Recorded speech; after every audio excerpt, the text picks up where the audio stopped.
Hi guys, siya si Ate Tess. Na-accident siya nung panahon ako'y nasa Bicol at nag-emergency ako ng uwi para ma-therapy siya.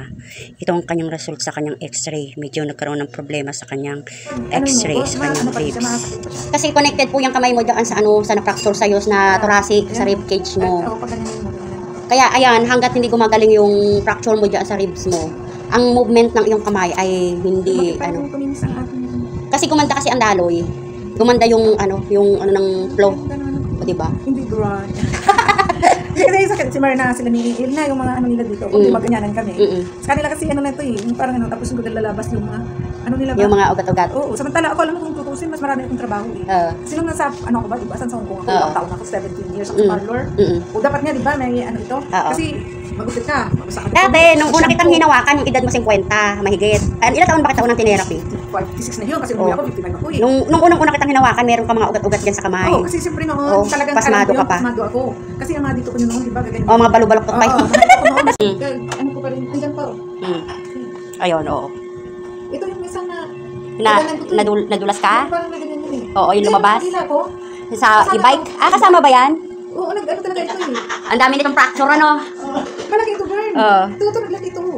Pero hindi na siya malaki Wala Okay naman na, kasi yung game, ko, diba? Hot compress mo. Pero dapat pala, ice muna. 15 minutes, tapos hot compress. Hot and cold ang tawag doon. Pagka may bones, talagang namamagang bones. Mga Sa kanina, hot and cold. Pero okay na yung hot compress mo kasi na-ease mo yung pain. At saka naagapan mo yung niya. Pero basta ngayon wala na yung kahit nakaupo ako, yung sakit-sakit siya ba? Nung nakaraan. Ngayon wala na. Siguro na ayos mo na rin. Oo. Kaya wala na.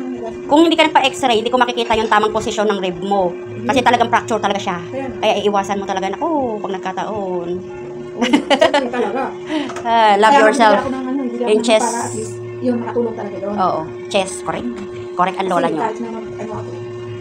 7 years yan, pagbuto, 7 years, pag-fracture. Dapat hindi madidislocate. 70 ako? Oo. Pero nagre-recover yan as long as na hindi siya maghihiwalay ang buto. Nakatulong din yung mga pinag-inuman. Oo. Inom ka ng calcium, inom ka ng collagen, inom ka ng mga natural na pampalakas katawan. Ayun na nga. Okra. Tsaka yung, mas maano yung Yakult din. Calamansi or lemon. Para sa mga bones. Talaga siya, lahat talaga siya. Fracture, bones. Oo, para sa bones. Doon na, yung basa ko sabi ko, nakatulong pala itong araw-araw. Dalawang bisis ako noong una-una. Dalawang bisis talaga ako gano'n. Ganun yan sa umaga, tsaka sa gabi ko. O bandang huli, stop ko muna sa umaga lang. Tapos, stop na naman ako. Ngayon, nagpusan na. Tapos nakita ko na dito. Pero may talaga ako doon. May ako doon sa calamansi. Maintain mo lang yan, tayo. Kasi mas maganda daw yung lemon sa calamansi. Mas mataas kasi ang vitamin C ng lemon. At saka hindi siya mas acid kaysa sa calamansi. Kaya yun, kalahating calamansi. Lemon. Isang kaya nung nabasa ko, hinihiwan ko na naman. Ayun ko magabi. Hindi nakawarm tapos yung tubig. Ingatan mo na lang yung mga rib mo kasi 3 ribs yan. Buti na lang. Ayaan mo lang siya. Medyo mangangati yan na, huwag mong kakamutin. Ayaan mo rin siyang mag-init kasi yung init ang magbibigay sa kanya ng protection. Oo, correct ka dyan. Hindi sa pharmacy, pwede ka naman matanong. Pa-check mo na rin sa doktor po. Kung second option ka na rin tungkol sa resulta ng x-ray mo para kung okay naman siya at wala naman siya problema, edi mas okay. Kasi na naman nila yun Di ba, ganyan nila. Hindi yan nahawakan. Titingnan lang yung resulta ng x-ray mo. Tapos tatanungin ka naman nila kung anong naramdaman mo. Oo, tatanungin nila kung ano yung pakiramdam mo. Ano na ba naramdaman mo ngayon? After therapy. Wala na. Yung talagang yung pain. Wala. Dati, nag-aubang ko ako minsan dito. Masakit pa yan. Ngayon, wala. Siguro, magiga ako mamaya. Iwasan mo na mag-twist talaga. Siyempre, pag magiga mo, diba? Huwag mo i-stretch. Iwasan mo rin i-stretch na dahan-dahan lang. Pag magiga ka, diba, ganyan. Kasi sinundan ko kasi yung, kasi pag bangon ko, hindi na masyadong masakit. Magiga. Oo nga. Kasi nag-straight pati yung spine mo. Na-straight ang spine mo, hindi na siya tabingi. Ano siya na ayos, diba? Kasi magpaano ko, pangalawang beses mo therapy. Masakit pa. Oo, nagpa-x-ray ako. Siyempre kasi sabi mo, ipa-x-ray para makita mo paano mo aayusin. Pero ang ko niyan, therapy din siguro ang i-suggest nila dito sa mga ganyan therapy. Therapy, kung wala silang makikita fracture through surgery. Pero doon sa x-ray mo, may fracture through surgery doon kapag ka ma-confirm nilang cut nga yung 3 ribs mo. Kaya ingatan mo siyang mapuwersa para hindi siya madire-diretso ng cut. Kasi siya displaced fracture. T65, T7? 5, 6, 7. T. Ayun yung thoracic part yun. Kaya ingat-ingat mga lola. Huwag mo nang hawakan si e-bike kapag tumakbong mag-isa yan. Hindi ko naman. Buti buti hindi siya tumakbo ng malayo Hindi kasi pag bitaw ko, nag-stop ko. Kasi Ah. kung hawakan mo, siyempre. Dire-diretso. Oo, Binitawan mo. Binitawan ko, nag-stop din naman. Oo. Kasi lang siyempre, bigla eh. Bigla Pero tumakbo. automatic yan, di ba? Oo. Pag hawak ko, hindi ko naman nakalain na naka-on. Nasa baba ka ng e-bike mo. Oo, magbaba ko. Kasi itulak ko siya sana. Ayun. Tulak ko Oo. pa ko. Ang lakas ng kabig nun, ano? Kaso lang, pag hawak ko ganun, hindi ko naman napansin na yung hindi ko pala nakuha yung susi. Oo. Kahit hindi ko nakuha yung susi, kung di patay ko, Oo. hindi ko pala na-off. Yun. Kaya pag hawak ko ganun, chop! Yun. Ganyan. Siyempre, naghawak ako dun eh. Talaga, hindi ko naman Oo. maano lahat. Dire-diretso eh. Sumabay ka na sa takbo eh. Shit. Buti may nabanggaan. Yung ano nga ng matanda, pero wala namang Oo. ano to, natumba lang siya. Yung, Oo. kahit yung mga kandila niya, hindi nga. Oo, hindi nasira, oo. Pero binigyan ko siya ng 200. Oh, iningatan ka pa rin ni Lord. Binigyan ko siya ng 200. Mm-mm. Tapos yun, hindi pa siya iniligpit kasi hindi na ako makayuko. Kaya hindi na ako tulungan. May batang binatigan. Sabi ko, pwede bang tulungan ko naman yung kasi hindi na ako sabi ko ganito. Oo. Tapos sabi niya, bigyan mo na lang si nanay mo. Sabi ko, ako na bahala doon. Oo. Bigyan ko yan siya, sabi ko. Mm-mm. Sabi ko, at saka sabi niya, wala namang nasira. Kahit yung mga kandila niya, hindi naman Oo. napapol. Hindi naman na ano. Basta rin na doon pa rin. Pwede niya naman benta yun. Kaso lang natumba lang. Yung parang stand niya lang naman na, hindi naman ano yun. Kasi stand lang ng kandila. Nung tumawag ka sa akin noon, 2 days, 1 day, o Yung time na yun? Oo, Ah. yun talaga yun. Kasi pinatawag ko, doon pa lang ako, naalala na kita. Sabi ko, Mern, pwedeng tawagan mo naman si Bern. nasa Bicol Kasi ako. Bicol pa pala. Mern, kasi parang ano na ba, sabi ko, ano pa yung gawin ko dito? Naalala kita, sabi ko, si Bern siguro kasi kailangan ko talaga siguro ito kasi masakit ang dito ko. Kaya hindi na ako nakaikot ng Bicol. Kaya, sabi sa Bicol ka.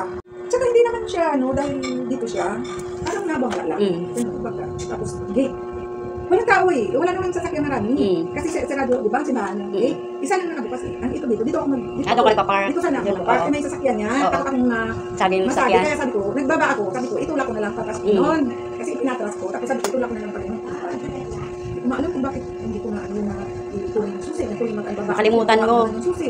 Saka ginaupo ka sa bababa. Hindi ko alam na ganun yun. Tapos yung mama doon, hindi naman tulong. Parang titingnan ko pa. Tapos sinisisi pa ako. Imbis na tulungan nila yung Sabi niya, tao. Hindi kayo marunong mag-drive. Huwag kayo mag-drive. Sabi ko, hindi naman sa baba ako. Itutulak ko lang. Sabi niya, sabi ko, kaso lang sabi ko, hindi ko talaga sabi ko na ano na. Ang susi ka, sabi ko, ayan, ang susi pa nga sabi ko, nandyan. Kaya sabi ko na, hindi ko pala napatay na off. Sige, tulungan kanila. Wala talugon. Wala nang gentleman ngayon na pag nakatika sila sa kalsada na may na-aksidente, parang wala na silang pakialam sa mga tao. Yung mga tao ngayon, lalo ng mga kalalakihan, Sabi ko, kahit na, bibihira lang yung tulungan makulungin. lang nagtayo doon. Kasi simple na tumba talaga ako. Dahil na ano ako. Sisisihin ka pa na Ayan, oo. puro gasgas ka. Gas ko lang Sa sa paa. dito, tsaka dito, tsaka yan. Tsaka ito kasi naggaganyan sa lupa. Dami niyang sugat. Ito. Wala naman Siko at saka sa- gas ko, kaso lang parang lumaki ito. Namaga pati at saka Oo. nag-violet. Ang dito. Kasi ito, violet. na bangga ata ito. Nakita ko sa x-ray, yung kamay mong yan, may something siyang parang, may something siyang hindi maganda. Ito. Pero hindi naman na maano doon sa x-ray kasi, siya iba yung pagkakatayo niyan, kaya parang may in pain pa yan. Na kumbaga na, siya, na, Bugbog. hindi, Bugbog na-i-push or naihalta ng sobra. Hindi naman ito kasi ano lang. Ang nararamdaman mo kasi yung labas, pero yung movement sa loob ng buto meron. Pero hayaan mo lang, mag-a-adjust naman yan. Ang lola nyo kasi masipag. Ilan taong ka na, Tetes? 63 na siya. 7, sabi ko nga, 70 ako. Kailangan basta gumaling lang siya. Matagal ko na silang tinitherapy. 56? 58? Ilan taong ka ba nun? 56. Oh, 56 years old. Nung una kitang hinawakan, 56. Tapos 63. 7 years? 7 years na rin ako nag-forgot. 7 years na rin tayong naghahawakan. 7 years. Tama ba? Oo. Oh. Una kitang tinitherapy. Oh, tama nga. 55, 63. Ang unang problema mo, tuhod. Oh, hindi to. Di ba sabi mo, wala, hindi nag-function. Yung tuhod niya, medyo dikit-dikit ang mga buto. Hindi, sabi mo, wala talaga. Wala nang mga ligaments. Sabi mo, di ba, ano na yun? Parang lalaglag na. Ayaw na. Wala, yung malambot na dito, wala na. Wala na nga yung mga Hindi nakadikit yung buto. tissue.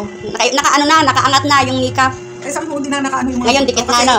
Sabi mo, malambot na dito ko. Ano ang nangyari? Tapos pag mag-ano ako, mag-luhod ako, di ba, hindi ako makaluhod. Oo. Ngayon, okay na. Ayun, pinasyon. Sa awa ng Diyos, pinaki. Gumaling. Oo. Kasi hindi naman ko ng potency collagen. Isang taon ko yung potency collagen naman. Oh, improvement agad, no?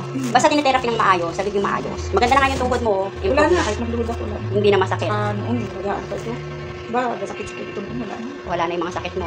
Nabawas-bawasan ng mga sakit. Ang mga maintenance mo, madami noon, no? Yeah. Konti Ganun lang. pa rin. Ngayon, ganun pa rin maintenance mo? Oo. Hindi na nabawasan. Na ano ako, ngayon na, ano ko na 6 months, 7 months na. Palaging Sa ano yun, ano yun? blood, blood chem. Saka ano? Cholesterol. Magic 7 ba? Magic 12? Magic 10. Magic 10? Ngayon? Tapos, ano na naman ngayon, di ba, Magic 10, tapos nagulit ako ulit. Tapos, noong December, so ang balik ko sa, November din, ang balik ko sana, January, kasi 3 months ginagawa niya eh. Di ba dapat 6 months? Kasi lang minsan, hindi ako napupunta sa kanya yung 3 months. Hindi ako napupunta. Kasi sabi ko, Dok, wala naman ako pag may maramdaman ako na dito, yung cholesterol na. Kaya nagkatawa si Dr. Yan, mas maganda kasi sabi niya, may maramdaman ka, saan sa wala kang maramdaman, yan sabi niya sa akin. Sabi ko, may naramdaman naman ako, Dok, alam ko may taas ng cholesterol ko, tawa yan siya. Yun na nga. Kasi nag-ano dito ako dito. Alam ko yung pagkamakas ng cholesterol ko eh. Oo, ibang-iba. Naninigas. Pero yung sa BP ko naman, normal naman eh. Thank you sa bagong bag. With love, Ate Tess. May bago na naman ako. Ganda na mukha ko siya. O, diba? Bumata na siya. O, stress na stress yan kasi may fracture na siya ngayon. Ganda yung mukha dito. Oh, inay. Bumalik yung dati. Kasi noon ganyan. Kasi nga, galing ka sa dalawang ano ng pagka-fracture ng ano mo. Kaya inayos na natin pati face. O, diba? Pati face na ano, naayos. Oh. Ayan, meron na akong bag. Thank you very much. Mag-aantay ka pa ng 7 years. Hindi na makaabot. Oh, basta ingatan ng katawan. Nahatak kasi siya ng ano, ng kanyang e-bike. Siya yung emergency ko nung umuwi ako ng Bicol. Umuwi ng Bicol. Pinamasahihan niya ako kasi nga nahatak siya ng e-bike niya. Kaya yan, water therapy. Kaya pala, okay. Kasi nakatulog pa yung mga pinag-inom ko eh. Oo. Kaya kailangan alagaan ang sarili. Siguro kulit ako din. Oo, di ba? Oo, kaya dapat mo. Kasi sabi ko nga, kung grabe talaga, diba? Dapat lagnatin ako. Oo. At saka naagapan yung fracture mo. Blood pressure ko, normal naman. Gina-check ko.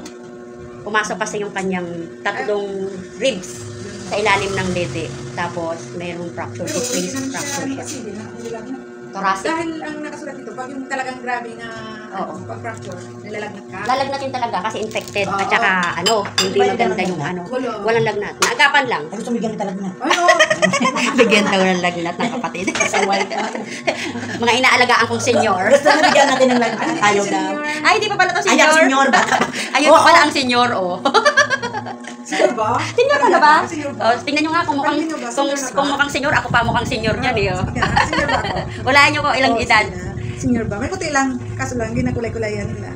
Oh, di ba? Batang-bata ang Ate Tess nyo. Thank you sa bag. God bless you. May bago na naman tayong bag. Kaya na naman ako. Lagi niya ako binibigyan ng bag. Kaya ka nagtatravel. Kaya laging gala ang Doran yung lola. Thank you po Ate Tess sa bag na binigay niyo sa akin. Malaking tulong ito para may magamit pa ako sa aking pagbabiyahe. God bless you guys and thank you for watching.